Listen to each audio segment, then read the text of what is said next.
নমস্কার বন্ধুরা, আজকে আবার একটা নতুন রেসিপি নিয়ে চলে এসেছি। আজকে আমি রান্না করব না, আমার ছোট মেয়ে, এই যে আমার ছোট কন্যা রান্না করবে পটেটো ফিঙ্গার। তা আমি তো মানে ওর নিজের একটা মন থেকেই তৈরি করেছে এটা। তা আজকে আপনাদের করে দেখাবে কিরম ভাবে তৈরি করছে। তা ওই আজকে করে দেখাক, আপনারা দেখতে থাকুন। আমি প্রথমে নিয়ে নিয়েছি সেদ্ধ করা আলু।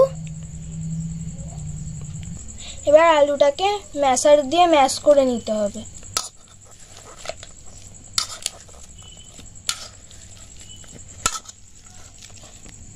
এতে লাগছে লঙ্কার গুঁড়ো, নুন, আলুর দম মশলা, চিনি গুঁড়ো আর ধনেপাতা কুচি। এগুলো এবার আলুর সাথে মিশিয়ে নেব।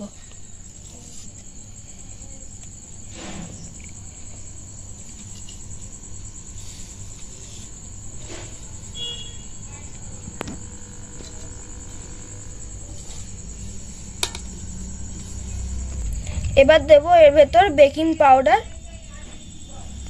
এই মাঝারি সাইজের 4টে আলু নিয়ে করছি। এবার এইটাকে মেখে নেব।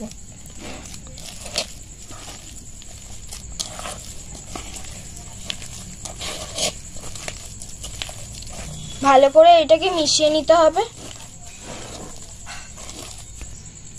2 চামচ বড় চামচে 2 চামচ কর্নফ্লাওয়ার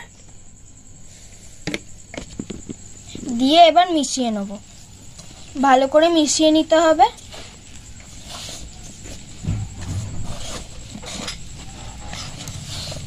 বেশি পাতলা করে ফেলবেন না, নাহলে ফিঙ্গারটা তৈরি করতে অসুবিধা হবে। হাতটা ধুয়ে নিয়ে তেল মাখিয়ে করবেন, তাহলে আর হাতে আটকাবে না।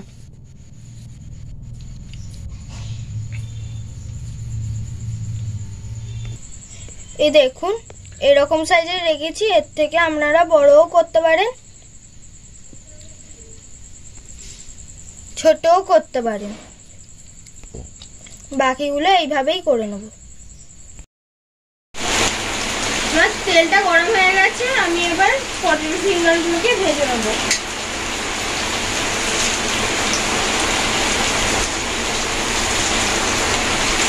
আঁচটা মিডিয়াম আছে রাখবেন, নাহলে কালো হয়ে যাবে। ভেতরটা ভাজা হবে না ভালো, ওপরটা পুড়ে যাবে। সেই জন্য মিডিয়াম আছে রাখবেন। মাঝে মাঝে এইভাবে উল্টে উল্টে দেবেন।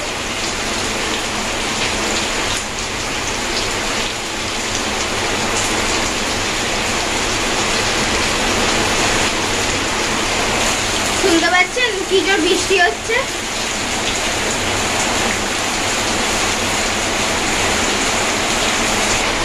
ভাজা হয়ে গেছে, এইভাবেই লাল লাল করে ভেজে নিতে হবে। এবার আমি তেলটা ছেঁকে তুলে নেব। বাকিগুলো এইভাবেই ভেজে নেব। আর ভাজা হয়ে গেছে। এই রেসিপিটা কেমন লাগলো বাড়িতে তৈরি করে খেয়ে বলবেন কমেন্টস বক্সে। আমাদের চ্যানেলটাকে বেশি করে দেখবেন, সাবস্ক্রাইব করবেন, শেয়ার করবেন, লাইক করবেন। নমস্কার।